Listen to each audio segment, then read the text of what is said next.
Good morning. It is December the 23rd. This is Advent Meditation number 18 as we're working through here. So it's Wednesday, and we'll just be doing one more maybe. Maybe we'll catch Christmas Day too. Not technically Advent, but we don't want we certainly could find something great to read for that day, although I'm sure we'll all be busy with one thing or another on that day. This is once again from the Book of Common Prayer.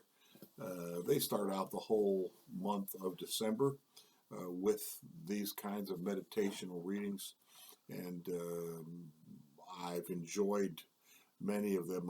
I've tried not to focus on this all the time, but have something different as well. I've enjoyed the search, that's for sure.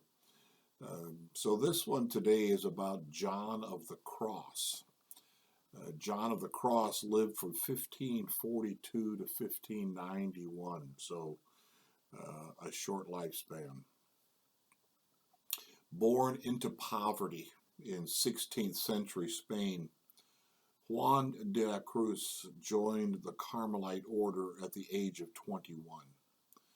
4 years later, he met Teresa of Avila, who was impressed by the young friar and recruited him to help her restore a spirit of radical simplicity to the Carmelites. Their reforms were not welcomed in the days of Spain's Inquisition, and Juan suffered a great deal of persecution at the hands of his religious brothers. One of the great mystics of the Christian tradition, he teaches us how to draw closer to God during the dark night of the soul. We don't hear those words, but we hear that picture painted in our days of COVID and separation and loneliness and all that's gone with this pandemic for most of us since March. People struggling, dealing with issues, but alone. And that is what a dark night of the soul looks like, seems like, being alone, overwhelmed, trying to figure out what to do and how it can be handled. And it's in those times when we, like others we read about, we cry out to God, "Where are you? Why have you abandoned me?" Jesus cries that out from the cross. The first words of Psalm 22, words that David wrote. The dark night of the soul is not a bad thing. It's a place to ask questions. It's a place for seeking and panting for the water brooks, like a deer pants for the water brooks, and that is the picture the psalmist gives us of panting for God. If you ever get a chance, check out St. John of the Cross and read some of his things. They're not going to be your usual fare, but they can be helpful and insightful still today. Later on in this devotion, we get this. John of the Cross wrote, "The soul that is attached to anything, however much good there may be in it, will not arrive at the liberty of divine union. For whether it be a strong wire rope or a slender and delicate thread that holds the bird, it matters not if it really holds it fast. For until the cord be broken, the bird cannot fly." Interesting picture, but that's going down that road of simplicity, radical simplicity, that Teresa of Avila asked John of the Cross to come and help in the Carmelite order, to reduce what we're clinging to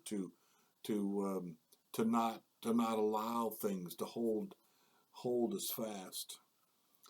The writer of the Hebrews would encourage us to lay aside everything that so easily entangles us, the sin that so easily besets us. Those things can go unnoticed.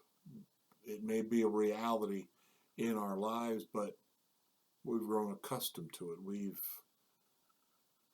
grown complacent. And that's a real danger in our spiritual lives, to grow complacent with how much we know about God and how much we have life figured out and how we should live it. Instead, we need to recognize those things as traps. We need to recognize those things as weeds that grow up and choke out the soil, the soul. Good words from back then, back in the 1500s.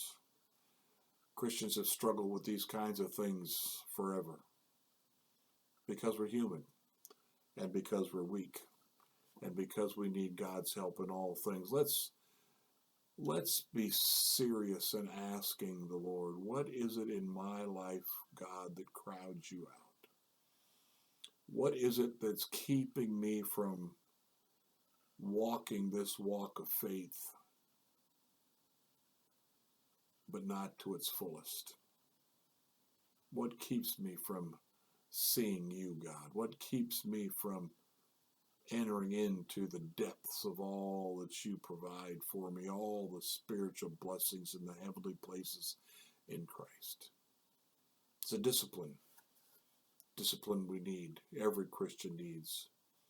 Again, we only have a few days left of Advent, but these practices we're developing, hopefully thinking about anyway, in Advent are ones we need to continue on through Christmas, through into the next year and through the next year.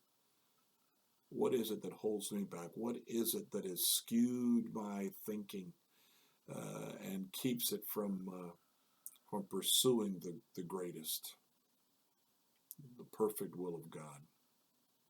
It's not a bad thing. It's a scary thing, but it's not a bad thing. Pursue the Lord with all your heart. That's the call. Blessings to you today.